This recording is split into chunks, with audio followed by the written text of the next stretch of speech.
Hola, bienvenidos a una nueva clase de Derecho Concursal. Hoy les voy a hablar del acuerdo preventivo judicial. Me parece oportuno, antes de ingresar con el desarrollo del tema, indicarle que existen subtipos de procesos concursales.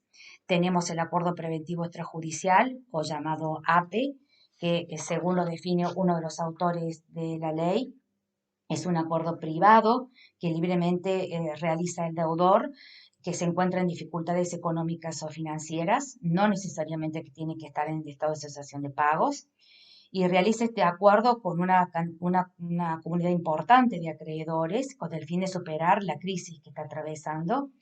Y el objeto es de que este acuerdo logre la homologación por parte del tribunal competente y adquiera los efectos de un acuerdo preventivo judicial homologado, imponiéndose forzosamente a todos los acreedores de causa o título anterior a dicho acuerdo, hayan participado de él o no, no obando a la totalidad de tales obligaciones.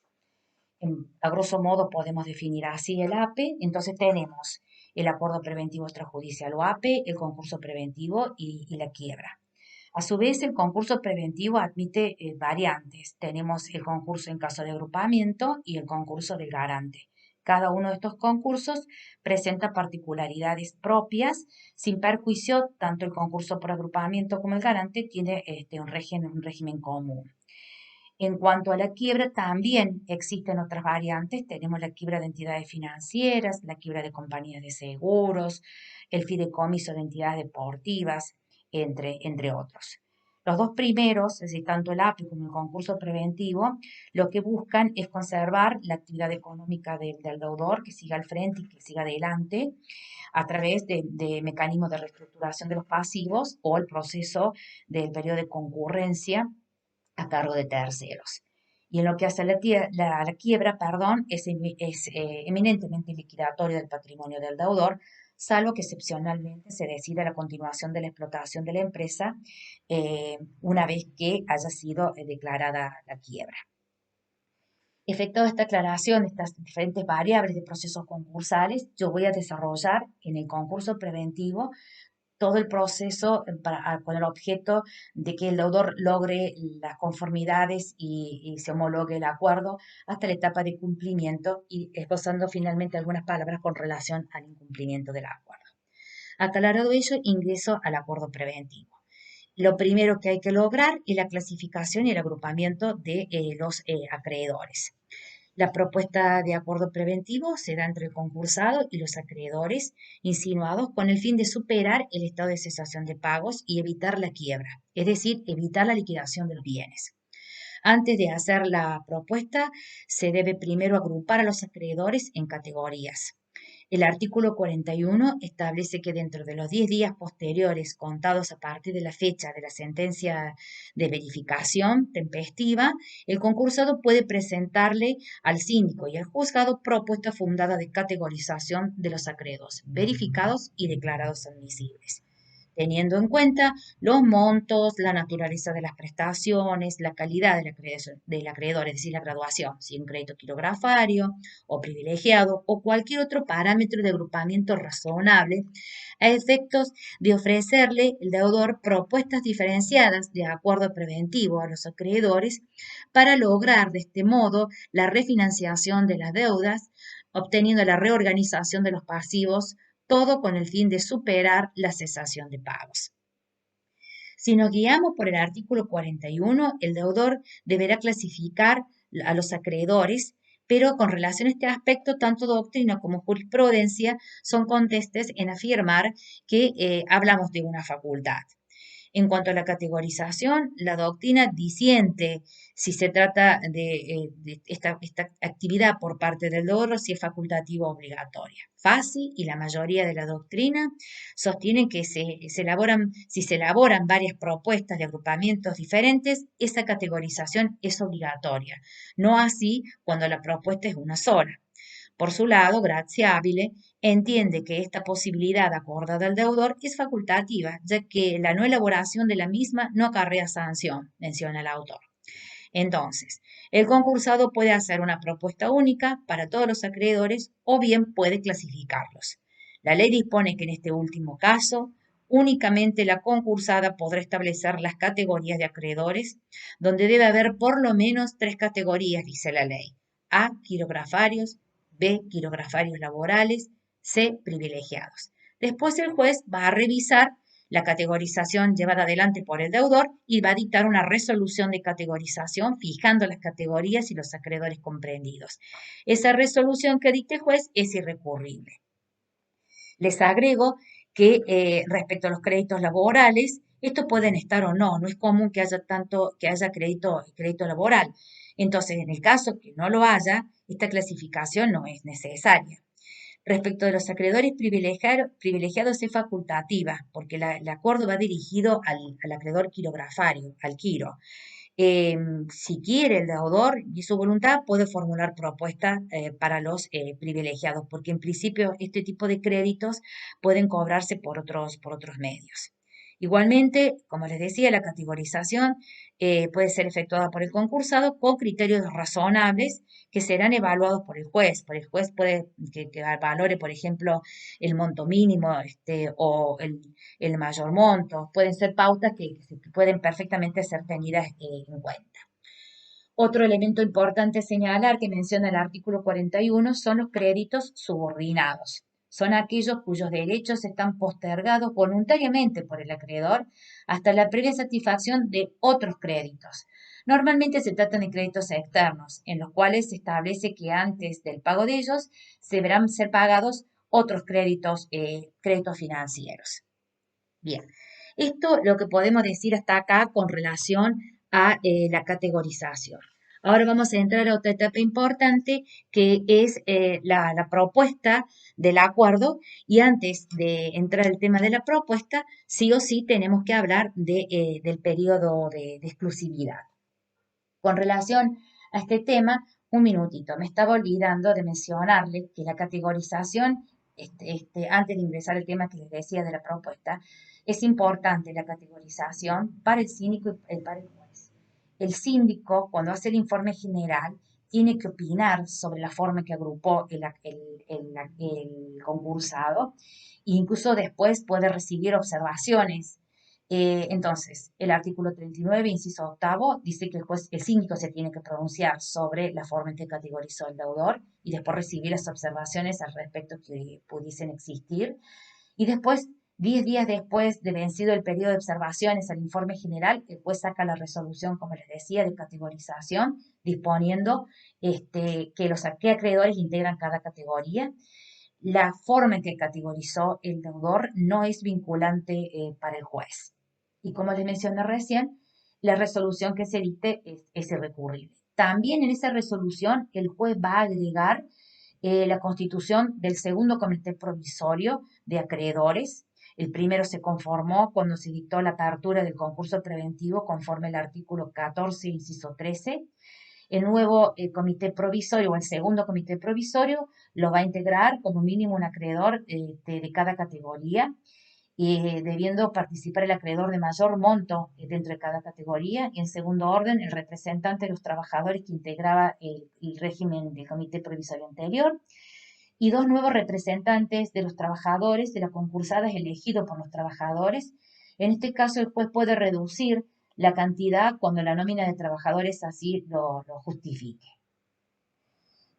Las funciones que tiene el comité de acreedores están determinadas en el artículo 260 de la ley concursal, y en el supuesto que el deudor no categorizara, el juez igual va a sacar la sentencia de categorización imponiendo las categorías establecidas por la ley: quirografarios laborales y privilegiados. Ahora sí, vamos a entrar a la siguiente etapa, que es la propuesta de acuerdo preventivo, para lo cual tenemos que hablar de lo que es el periodo de exclusividad.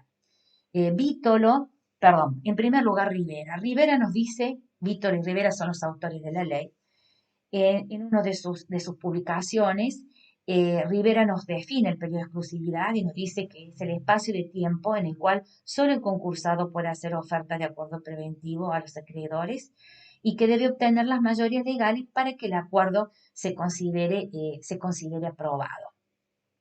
Después, por su lado, el doctor Vítolo define al periodo de exclusividad como el lapso que el deudor tiene en forma exclusiva y excluyente para poder negociar un acuerdo preventivo con sus acreedores. Ese plazo, dice la ley, es de 90 días hábiles judiciales, contados a partir de que quede firme el Ministerio Legis, la resolución de categorización de acreedores que realiza el juez, o el plazo puede ser mayor, 30 días más, que establece la ley de posibilidad de 30 días más. La propuesta del deudor hacia los acreedores es absolutamente de libre creación, y el mérito a la conveniencia es algo que van a evaluar cada uno de los acreedores, que son, es decir, a quienes va destinada la propuesta. El juez en este caso solo puede hacer una pronunciación un pronunciamiento respecto de la legalidad de la propuesta, pero nada más. Otro aspecto importante a determinar es en qué consiste la propuesta. Bueno, en este sentido, el artículo 43 establece una enumeración bastante larga de posibilidades. La ley dice quita, espera, guambas, entrega de bienes, constitución de sociedades, reorganización de la sociedad deudora, administración de todo parte de los bienes en beneficio de los acreedores, emisión de bonos convertibles en acciones, constitución de garantías sobre bienes de terceros, cesión de acciones, capitalización de créditos, incluso de créditos laborales. Al respecto, me interesa mencionarle que esta enunciación que formula la ley es enunciativa. Como bien lo señalan la mayoría de la doctrina, la regla general es la libertad, que prima la libertad y la autonomía de la voluntad. Se trata de una propuesta que debe tener un contenido que permita obtener las conformidades suficientes dentro de cada una de las categorías en relación a la totalidad de acreedores a los cuales va dirigida la propuesta. No hay más límite que la licitud y la juridicidad. El deudor no se ve obligado, de acuerdo a la actual ley de concursos, a ofrecer un piso mínimo, o sea, la cancelación de un porcentaje mínimo del pasivo. Y por otro lado, la propuesta no puede consistir en una prestación que dependa de la voluntad del deudor. Es decir, el deudor no puede proponer pagar las deudas si gana el juicio subordinado o condicionado si gana el juicio de daños que tiene entablado. O que va a pagar las deudas una vez que venda su cuadro cuadro que él pintó y que vale $10.000. En este caso, no lo puede hacer. A eso se refiere la norma cuando dice que no puede consistir en una prestación que dependa de la voluntad del deudor. Bien, es importante mencionar que sin perjuicio de ellos, efectuada todas estas posibilidades de aclaraciones que puede hacer el deudor, posibilidades que decimos que es ejemplificativa, la ley establece la posibilidad de que haya categorías y a su vez alternativas dentro de cada categoría. ¿A qué me refiero con esto? Que el deudor puede agrupar o categorizar teniendo en cuenta, por ejemplo, el tipo de crédito. Puede poner por un lado, categorizar los créditos bancarios y por el otro, por ejemplo, los créditos de proveedores. Son diferentes tipos de créditos y de acuerdo a la naturaleza del crédito hace la categorización. A su vez, dentro de cada categoría, es decir, del grupo de los bancos y dentro del grupo de los proveedores, puede ofrecer dentro de la categoría varias alternativas. Por ejemplo, en el caso de los bancos, puede ofrecer la alternativa A, la conversión de la obligación en dólares, el pago en 5 cuotas anuales y consecutivas y un interés del 10%. Alternativa B, el mantenimiento de la deuda en moneda nacional, 5 cuotas anuales y consecutivas y el 20% de interés. Como no lo dolariza, le aumenta el interés.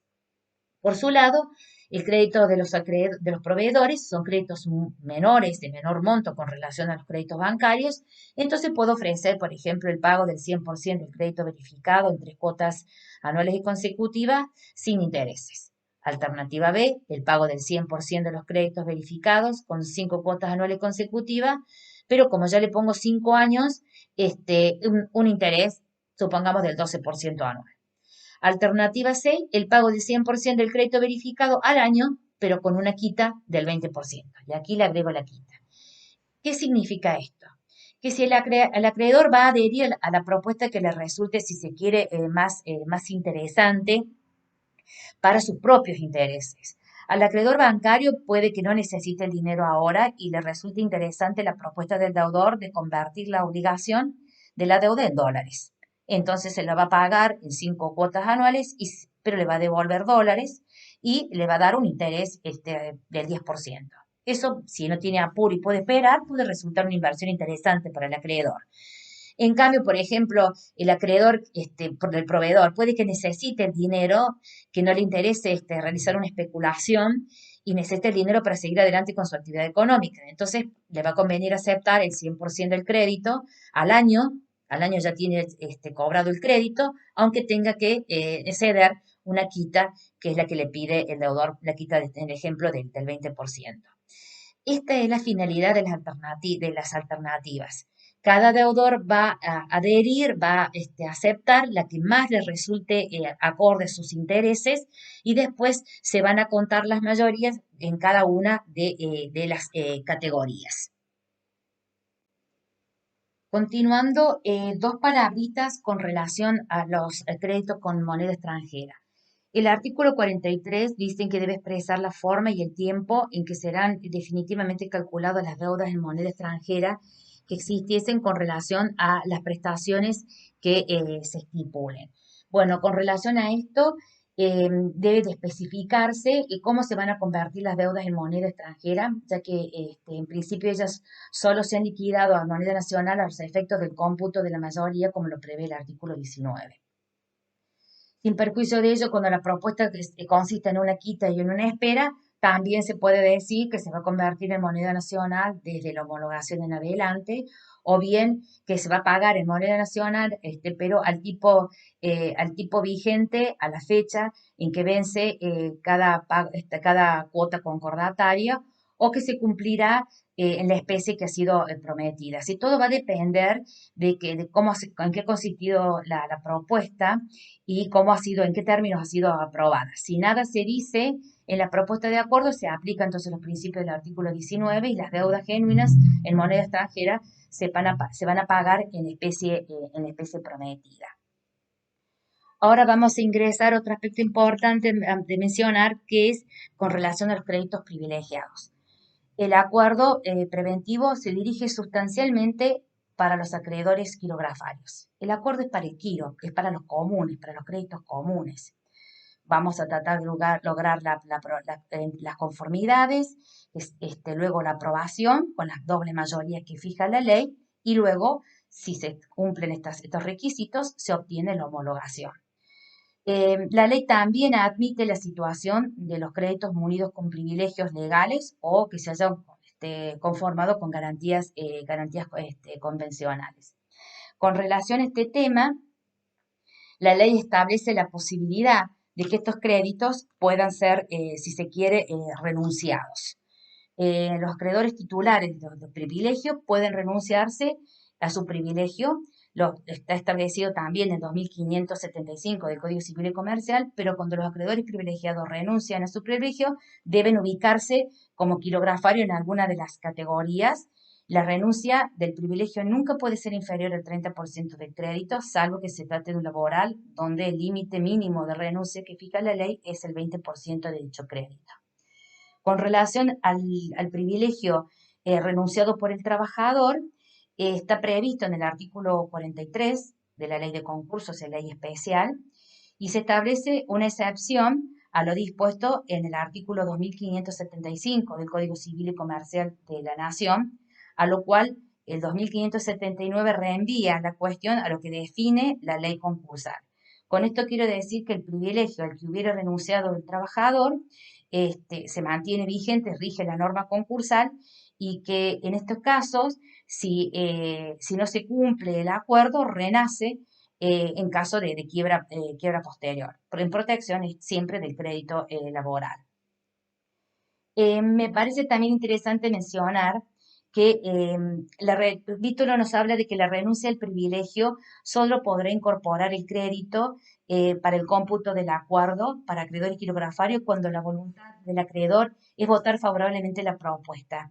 En realidad creo que entra dentro del margen de la negociación, Hubo un caso, un concurso importante en Buenos Aires, donde como estrategia el abogado representante de los trabajadores que tenían créditos privilegiados hizo renunciar al privilegio y convirtió los créditos privilegiados de los trabajadores en quirografarios y entró en la negociación y la concursada para lograr las conformidades, eh, bueno, tuvo que pagar buena parte de los créditos y fue una estrategia de negociación. De la cual entiendo que está perfectamente habilitado, y de esta manera se solucionaron, se pagó íntegramente los créditos de los trabajadores. Pero bueno, son diferentes posturas con relación al tema. La ley en ninguna parte dice que tenga que votar a favor, si renuncia tiene que votar sí o sí a favor de la propuesta, pero entra todo dentro del marco de la negociación. Otro aspecto importante a mencionar es el del tema de la publicidad. La ley dice que es obligación del deudor hacer pública su propuesta presentándola en el expediente con una anticipación no menor a 20 días del vencimiento del plazo de exclusividad. Y si no lo hace, la falta de presentación importará la quiebra, salvo que se trate de aquellos procesos que en el concurso es susceptible de propuesta por parte de terceros, como lo prevé el artículo 48. Y en ese caso, la falta de presentación de propuesta en el tiempo oportuno por parte del deudor va a significar la iniciación del procedimiento del proceso de concurrencia o supuesto especial previsto en el artículo 48. Bien, aclarado esto, me parece, con relación a la renunciabilidad del crédito, vamos a entrar otro aspecto importante que es cómo se forman las mayorías. La ley exige doble mayorías. El cómputo de las mayorías necesarias se conforma por mayorías de personas y por mayorías de capital. O sea, en principio, mayoría de personas y de capital en todos y en cada una de ellas. ¿Por qué digo en principio?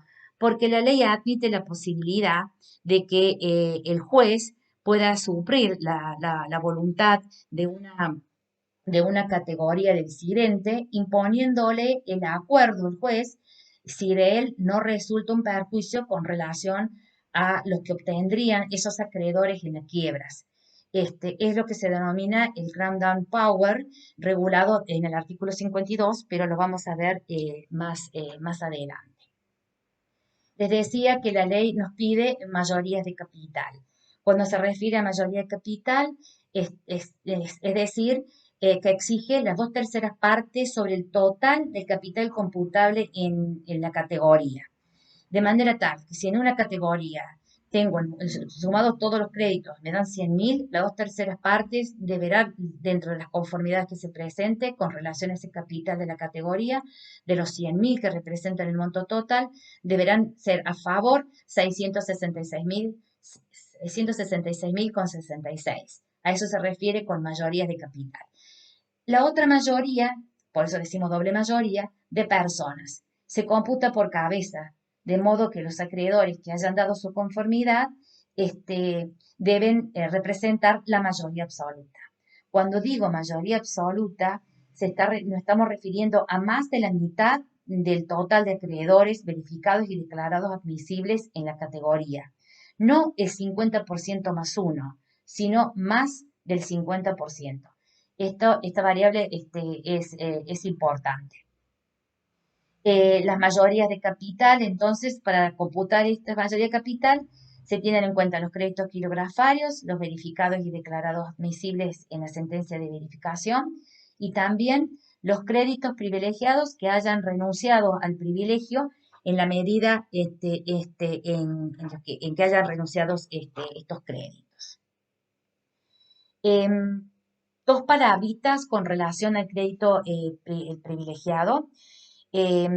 Para que en el caso que haya propuesta para los acreedores con privilegio, el régimen de mayorías y de razonabilidad en cuanto al contenido de la propuesta y la subcategorización es idéntico también con relación a los acreedores privilegiados. O sea, lo que se aplica para el quiro también puede ser perfectamente aplicado al privilegiado, salvo que cuando la oferta comprenda acreedores con privilegio especial, entonces la misma deberá contener la aprobación de la unanimidad de los acreedores titulares de dichos créditos que cuentan con un privilegio especial a los que la propuesta los alcance. Y la razón es sencilla. Si yo tengo un bien con privilegio especial, que me puedo cobrar perfectamente el monto de crédito, no puede otro acreedor obligarme a mí, si yo no estoy de acuerdo con esta propuesta, obligarme a mí cuando yo tengo un bien que afecta al pago y me asegura el pago de todo mi crédito. Esa es la razón por la cual la norma exige la unanimidad cuando se trata de acreedores con privilegio especial.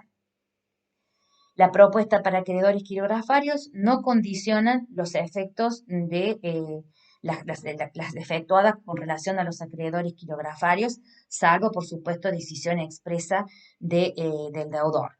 Entonces, que quede claro, el concordato se configura entre el deudor y sus acreedores quirografarios, siendo optativo ofrecerle propuesta de acuerdo a los acreedores privilegiados. Bien, ¿qué más podemos recalcar?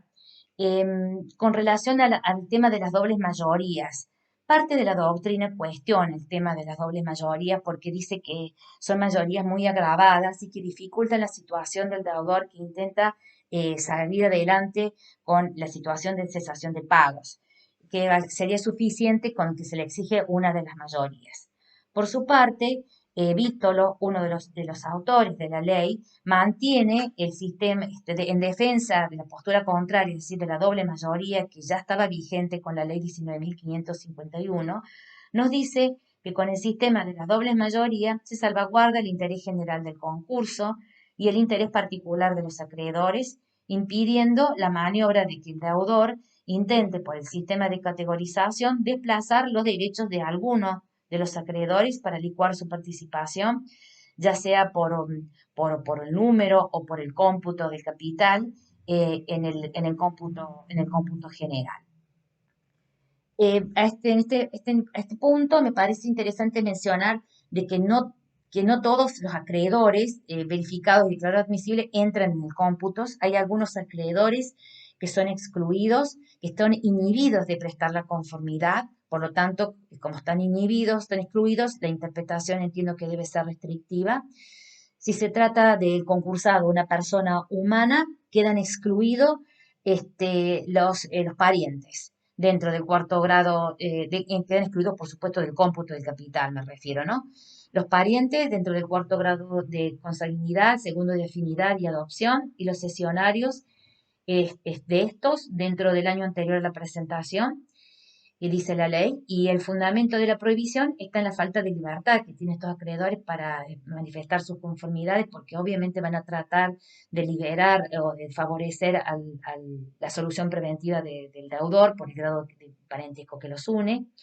Incluso la inclusión en el pasivo de este tipo de créditos en el cómputo puede distorsionar la evaluación sobre la real conformidad de los acreedores, porque se va a ver si se quiere alterada la conformidad de todos. La extensión a los cesionarios tiene la función de impedir también que se burle la prohibición de la ley. Si el concursado, por otro lado, es una sociedad, no se computan los socios, los administradores y los acreedores que se encuentren con respecto de la sociedad en el mismo nivel de parentesco. La excepción es que están excluidos los accionistas de la concursada siempre que no sean los accionistas de la controlante de esta. La excepción se extiende sobre todos los socios de la cooperativa. Bien, hasta aquí hemos hablado con el tema del régimen de las mayorías. Finalmente les diré, con relación a los acreedores excluidos, que esta enunciación, como les decía, que tiene carácter restrictivo, los autores en general consideran que es taxativa, o sea que no se admite la creación de otros supuestos por analogía. Aclarado ello, entonces continúo con la situación de las mayorías. La no obtención de las conformidades de los acreedores en el plazo previsto va a significar la declaración de la quiebra, salvo que por la naturaleza de la personalidad jurídica y la característica que específica del sujeto sea susceptible de aplicación el procedimiento previsto en el artículo 48 y 48 bis. ¿A qué me refiero?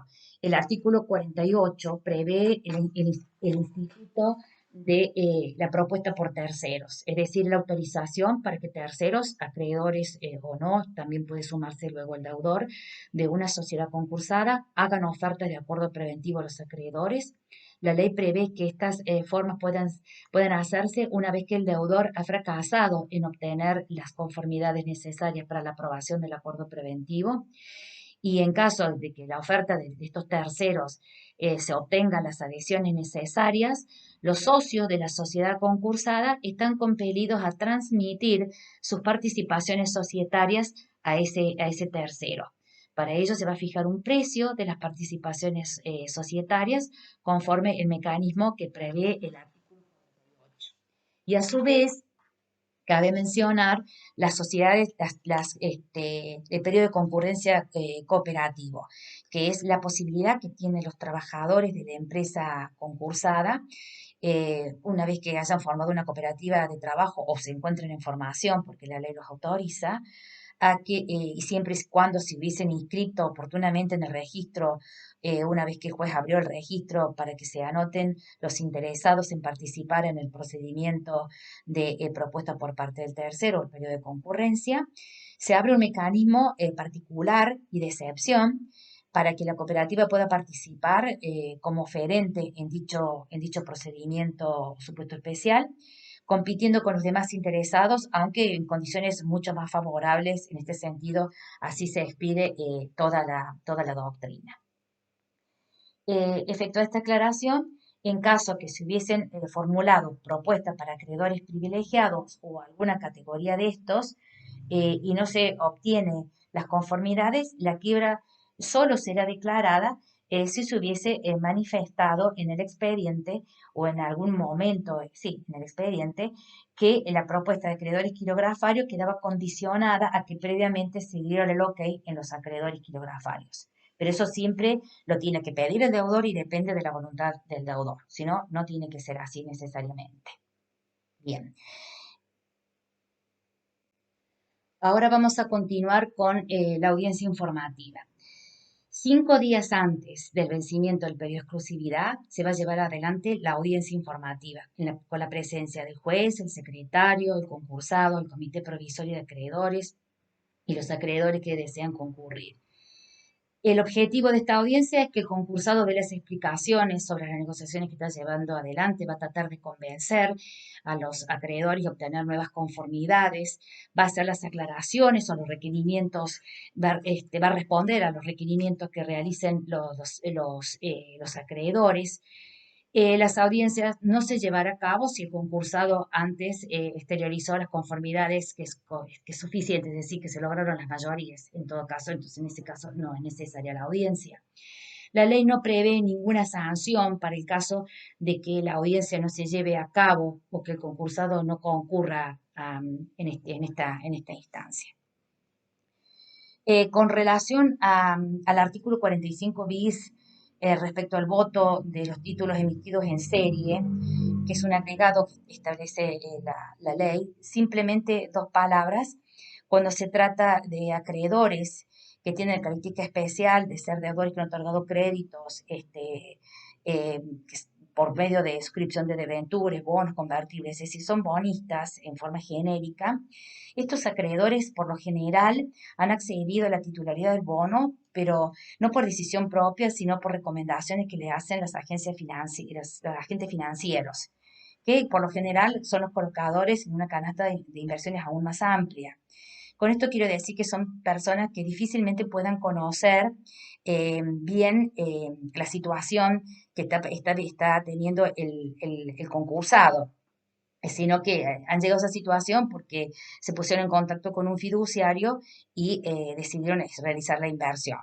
Como les decía, no suelen tener una opinión formada sobre la crisis del deudor o sus causas o las vías de solución posibles. Entonces suelen confiar también la decisión en el mismo agente que los llevó a esta inversión.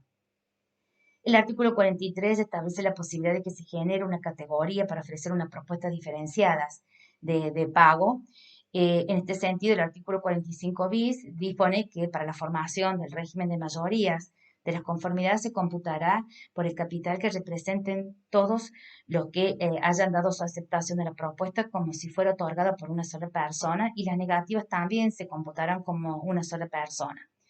Entonces, y en el supuesto que el fiduciario también haya sido declarado, verificado o admisible, haya tenido el reconocimiento de un crédito, en ese caso también podrá desdoblar su voto y se computará como aceptación por el capital de los beneficiarios que hayan expresado su conformidad con la propuesta de acuerdo al método previsto, sí, el método conforme lo prevé el fideicomiso o la ley que resulte aplicable, y como rechazo por el resto. También se computará en la mayoría de personas como una aceptación y una negativa. En este sentido, la ley dispone computar las conformidades por el capital que representan todos los que han dado su aceptación a la propuesta, como si fuera una sola persona, y que las negativas también serán computadas como una sola persona, es decir, que nunca va a haber mayoría absoluta de votos a favor.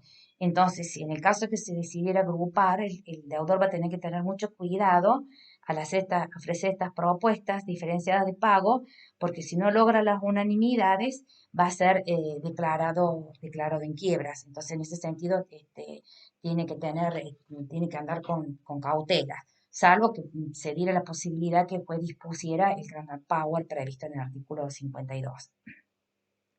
Continuando, tenemos que tener en cuenta cómo se manifiestan las conformidades, cómo se expresan las conformidades. Para lograr la aprobación del acuerdo, el deudor concursado debe debe hacer una negociación extrajudicial. Va a entrar a negociar la propuesta, va a tratar de convencer a los acreedores, y una vez que los convence, esto tendrán que acompañar en el expediente de la conformidad. Se acompaña efectivamente el expediente, esas conformidades antes del vencimiento del periodo de exclusividad. Se trata de una constancia, la conformidad se trata de una constancia escrita en la que resulte la conformidad o aceptación de la propuesta expresada con la mayoría absoluta de acreedores quirografarios dentro de cada categoría, si es que hubiera más que una.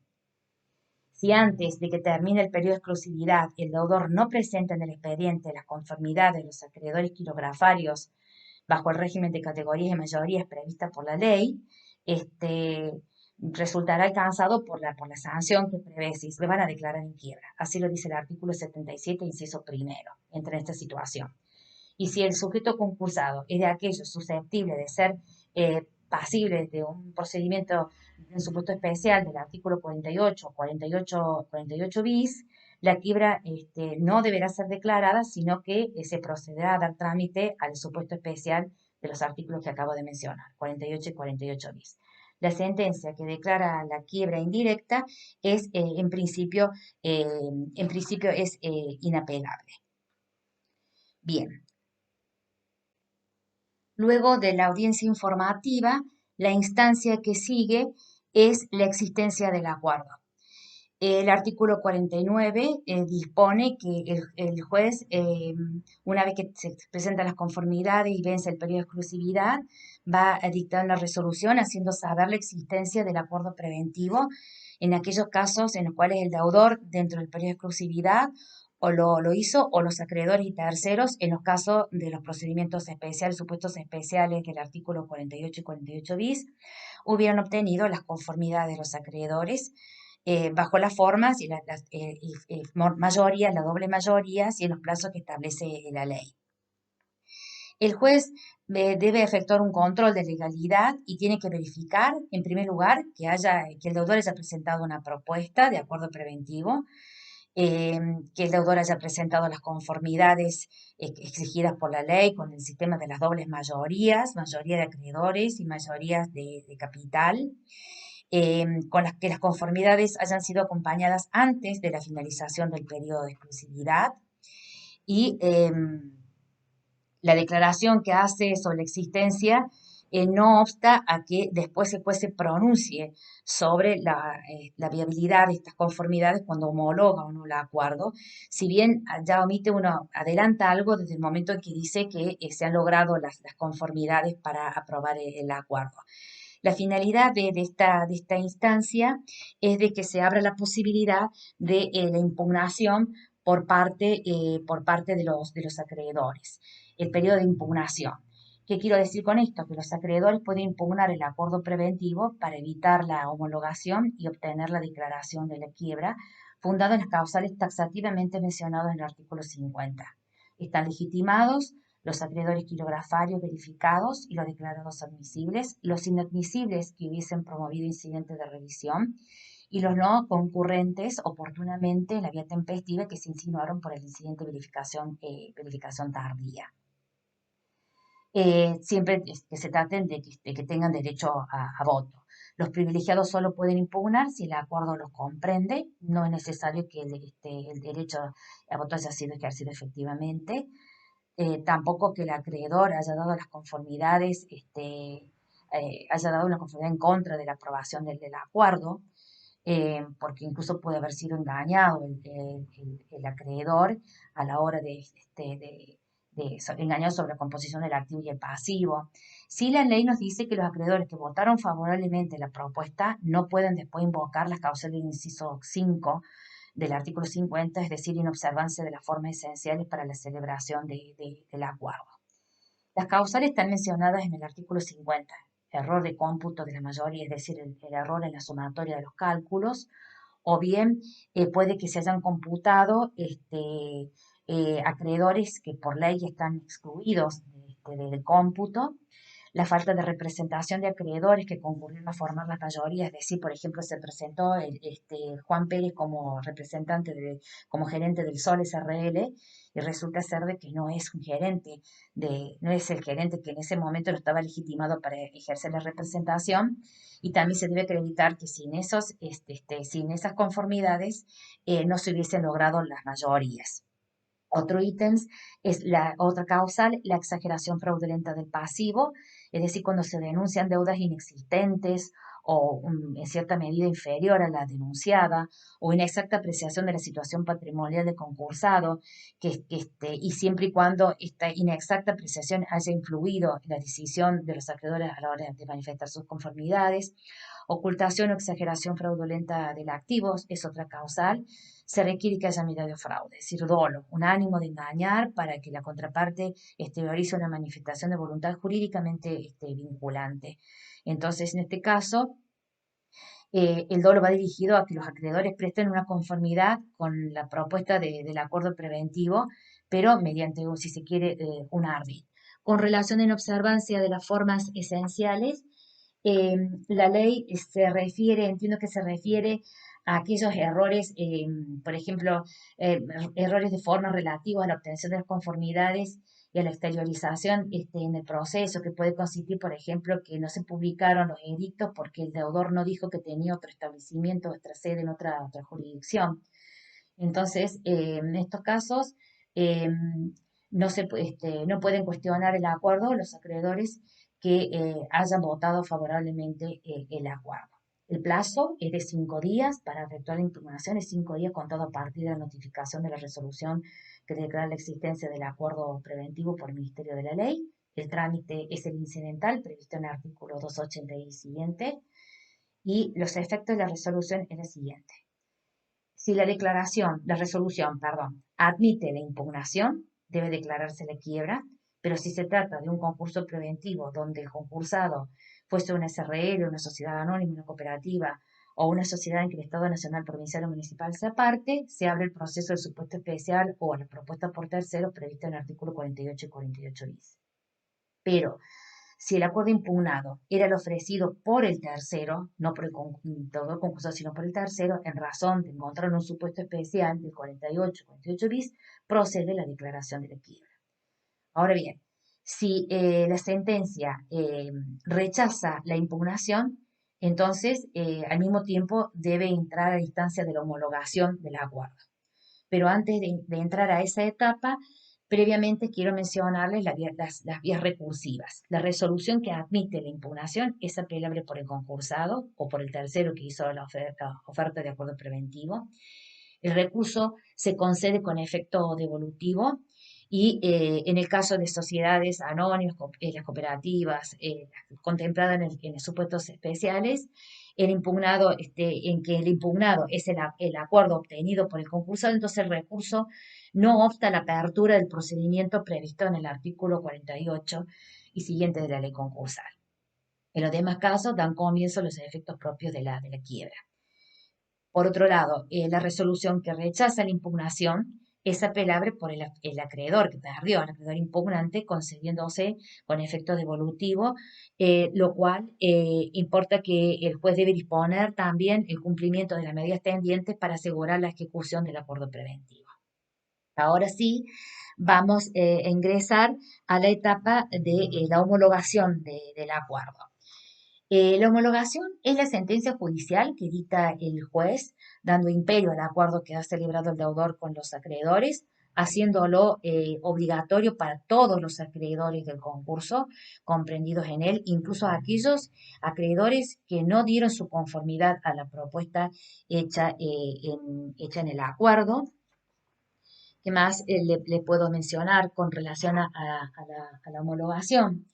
Es muy importante sobre este tema hacer referencia a lo que bien nos menciona con relación a la homologación, que el juez, cuando va a hacer la homologación, si bien en oportunidad de declarar la existencia del acuerdo ya algo adelantó, como que estaban dadas las conformidades, pero esa instancia fue al solo efecto de permitir la impugnación, la instancia impugnativa por parte de los acreedores.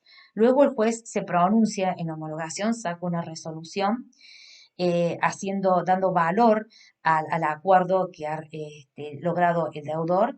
En primer lugar, el juez hace un control de legalidad en cuanto al cumplimiento de las exigencias formales y sustanciales para la existencia del acuerdo. Aquí, digamos, la etapa de homologación entra de lleno con relación al acuerdo. Y en segunda instancia, la homologación del acuerdo implica, es importante de decirlo, la innovación de todas las obligaciones de causa o origen anterior al concurso preventivo, aunque los efectos de dicha innovación resultan atípicos. No es como la innovación como la conocemos en el Código Civil y Comercial, porque en este caso no se liberan de la obligación los fiadores y los deudores solidarios. En materia de homologación del acuerdo, entonces, se ve bastante restringida la actividad del magistrado al solamente se circunscribe el control de legalidad. Deja fuera de las facultades del magistrado, fuera del área de su competencia, la evaluación del acuerdo en relación a la congruencia de las finalidades de los concursos de acreedores, del interés general, o la protección del crédito, las posibilidades de cumplimiento o no por parte del deudor, la ponderación de la conducta, de cómo obró el deudor, la conducta que realizó y en base a eso si es merecedor o no de la homologación, en relación con las causas que provocaron la cesación de pagos y o también si resulta merecedor una solución preventiva. Esas son apreciaciones que solía tener el juez del concurso con la ley 19.551 y con la actual ley no, solamente, como les decía, efectúa un control de legalidad en cuanto al cumplimiento de las exigencias formales y sustanciales para la existencia del acuerdo. Bien, hasta aquí con relación a este tema, sí tenemos que mencionar dentro de cuando hace el juez la valoración de la propuesta de acuerdo, que la misma no sea abusiva y hacer referencia a los poderes del juez cuando quiere imponer el acuerdo cuando no se han logrado en las mayorías en todas las categorías. Con relación al abuso del derecho, tiene que ver con la libertad negocial, nos dice Grazia Abile, la libertad negocial del acuerdo, sus cláusulas, la razonabilidad que éstas tienen que tener. La propuesta de ser abusiva cuando las condiciones y los términos han sido impuestos por el deudor a su arbitrio o han provocado una posición de fuerza en el manejo o la manipulación de las mayorías. Deben tratarse de prestaciones en las que él se obliga, en las que de él dependen, y de esa manera condiciona o afecta la voluntad de los demás acreedores, imponiéndola sobre los demás acreedores. En este caso, es interesante mencionar que la Corte ha sentado criterio, que una cosa es la libre negociación entre el deudor y los acreedores a fin de obtener las conformidades, y otra cosa que se trate de prestaciones y que se obligan o dependen de la voluntad del deudor o no son fruto de un consenso necesario o producto de la negociación entre el deudor y los acreedores. En este sentido, sobre la aplicación del inciso cuarto del artículo 52, la Corte Suprema de Justicia de la Nación ha dejado importantes antecedentes que han dado pautas sobre las valoraciones de las propuestas. Un antecedente importante es Arcángel Mayo en el 2007 y Sociedad Comercial del Plata en el 2004, en donde se le da primordial importancia a la transparencia del proceso concursal y a la buena fe en la captación de las conformidades de los acreedores. Otro acápite importante merece el artículo 52, inciso segundo, apartado B, y el inciso tercero del artículo 52, que permite al juez concursal imponer el acuerdo a los acreedores disidentes cuando no fueron logradas las mayorías en todas las categorías, la doble mayoría de capital y de acreedores. O sea que el magistrado tiene la posibilidad de someter a todos los acreedores al acuerdo, aunque no existan las mayorías, las dobles mayorías que regula la ley. Se llama el Grand Power, fue introducido por una modificación que experimentó la ley 24.522 a través de la ley 25.589, que consiste en la posibilidad del juez de imponer el acuerdo para que se homologue la totalidad de los acreedores, como les decía recién. Entonces, la ley exige taxativamente una determinada cantidad de requisitos para imponer esta voluntad. En primer lugar, que se hayan logrado las mayorías en al menos una de las categorías formadas. En segundo lugar, que computadas todas las categorías se hayan logrado las conformidades de al menos las tres cuartas partes del capital quirografario. Es una mayoría calificada, es una vara alta, difícil de lograr, porque se necesita que hayan dado el ok el 75% del capital. En tercer lugar, se requiere que se aplique la regla de la equidad, es decir, se pretende que la imposición no sea discriminatoria, entendiendo como discriminatoria el impedir a los acreedores comprendidos en la categoría o categorías disidentes que puedan elegir, después que se le impongan judicialmente el acuerdo, cualquiera de las propuestas únicas o alternativas acordadas con las categorías o categorías que las aprobaron, fueron aprobadas. O en su defecto, eh, se determine, sí, se les permite a los disidentes o se les asegure a la acción de los disidentes que nunca recibirían un valor menor a lo que recibirían en caso de quiebra. Es decir, los disidentes nunca van a recibir un valor inferior al que le hubiera acordado con la categoría o con cualquiera de las categorías que prestaron conformidad a la propuesta, y además, lo que les mencioné recién, que el acuerdo impuesto equivale a un dividendo que no va a ser menor al que recibiría en el caso de la quiebra, lo cual es difícil de determinar porque el juez se va a ver en la obligación de calcular potencialmente cuál sería el dividendo que le hubiese correspondido al acreedor o ese crédito en el caso que se hubiese llegado al estado de liquidación. En definitiva, el juez deberá dictar la sentencia homologando el acuerdo o negando la homologación y declarando la quiebra. Cuando el juez se pronuncia sin tener facultades para modificar a los acordados por el deudor, y o sea, el juez no va a entrar a lo acordado, directamente va a homologar o no homologar, y después va a dictar las medidas necesarias para asegurar el cumplimiento del acuerdo, lo que implicaría los recaudos para la ejecución de este acuerdo.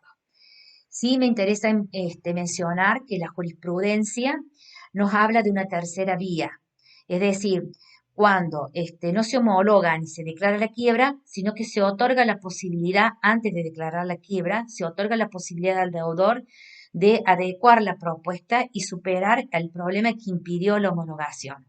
Así lo determinó la Sala C, la Cámara Nacional en lo comercial, en el famoso causa línea Vanguard en el 2001, o la Corte de Mendoza en Pedro López en el año 2003. Una vez que se dicte la sentencia, también se va a regular los honorarios, se va a fijar la tasa de justicia, como ya les mencioné, las medidas para asegurar el cumplimiento del acuerdo. Em, Así termina la etapa, la sentencia de homologación debe ser notificada por cédula. Em, Acto seguido corresponde ya el entrar a la etapa de cumplimiento del cumplimiento del acuerdo. Me parece importante también mencionarles con relación a los honorarios que están establecidos, regulados en el artículo 54 de la Ley de Concursos, que el acreedor por honorarios regulados en el concurso no tiene que demostrar la insolvencia del deudor, ningún recaudo adicional, el solo vencimiento del plazo que le otorga la ley hace la plena exigibilidad y el incumplimiento. Es decir, cuando el juez homologa, regula honorarios y fija un plazo para el pago de esto. Si el vencimiento no lo paga, el vencimiento y el incumplimiento autoriza al profesional a requerir la exigencia de lo deudado. El deudor puede contrarrestar lo presentado, lo articulado, acompañando el correspondiente recibo de la cancelación. La norma no establece un trámite específico para perseguir la declaración de la quiebra, por resultar operativo, entiendo yo, la vía incidental prevista en el artículo 280 y siguientes de la ley. En cuanto a los efectos del acuerdo homologado, es interesante mencionar que el acuerdo homologado produce los efectos, como ya lo he mencionado, sobre la totalidad de los acreedores quirografarios cuyos créditos se hayan originado de causa o título anterior a la presentación, aunque no hayan participado en el procedimiento ni hayan prestado su conformidad a la celebración, se les impone igualmente el acuerdo. Lo mismo sucede con los acreedores privilegiados que hayan renunciado al privilegio, por lo cual se han convertido en quirografarios. Son nulos todos los beneficios que se otorguen a los acreedores que vayan más allá de lo pautado en el acuerdo, y el acuerdo se extiende a los socios ilimitadamente responsables. Otro de los efectos del acuerdo homologado es que todo reclamo contra la declaración de admisibilidad de un crédito o privilegio no impide el cumplimiento del acuerdo, ¿no? Sin perjuicio de que, por supuesto, se puedan establecer un régimen de caución suficiente para poder cumplimentar este extremo. En todos los casos, el acuerdo homologado importa la novación de todas las obligaciones con origen o causa anterior al concurso, pero dicha novación no causa la extinción de las obligaciones del fiador ni de los codeudores solidarios. Si bien ya lo hemos mencionado, es importante recalcarlo con los efectos que tiene la homologación. También el deudor no podrá presentar una nueva petición en concurso preventivo hasta después de pasado un año, contado a partir de la fecha de declaración judicial de cumplimiento del acuerdo preventivo. Tampoco va a poder convertir la quiebra en concurso preventivo. Existe lo que se llama periodo de inhibición, dentro del cual no lo va a poder hacer. Cumplida la etapa de la homologación, viene la conclusión del acuerdo y, como les decía, el cumplimiento del acuerdo. Una vez homologado el acuerdo y tomadas y ejecutadas las medidas para asegurar el cumplimiento, el juez da por concluido el concurso y por finalizada la intervención del síndico. El control del cumplimiento del acuerdo quedará a cargo del comité de acreedores, disponiéndose mantener la inhibición general de los bienes del deudor por el plazo de cumplimiento del acuerdo, salvo que los acreedores consientan una disposición distinta. Todo queda en el marco de la negociación entre el deudor y los acreedores. Finalmente, si después no se cumple el acuerdo, el deudor el acreedor tiene que denunciar el incumplimiento ya sea que no se cumplió total o parcialmente, incluso en cuanto a las garantías pueden haberse cumplido. Entonces, en esa instancia, el juez va a declarar la quiebra, siempre a pedido del interesado o de los controladores del acuerdo en su caso, y la resolución que se dicte es apelable, pero el recurso no suspende el cumplimiento de las medidas impuestas en el artículo 177 y 169, que es decir, la medida dispuesta tendiente a la liquidación. Hasta aquí la clase de hoy con relación al acuerdo. Es una temática muy amplia, tiene diferentes matices, pero la idea ha sido marcar o denotar las ideas ejes o centrales con relación al acuerdo preventivo. Espero que el material les resulte útil y nos encontramos en un próximo enlace.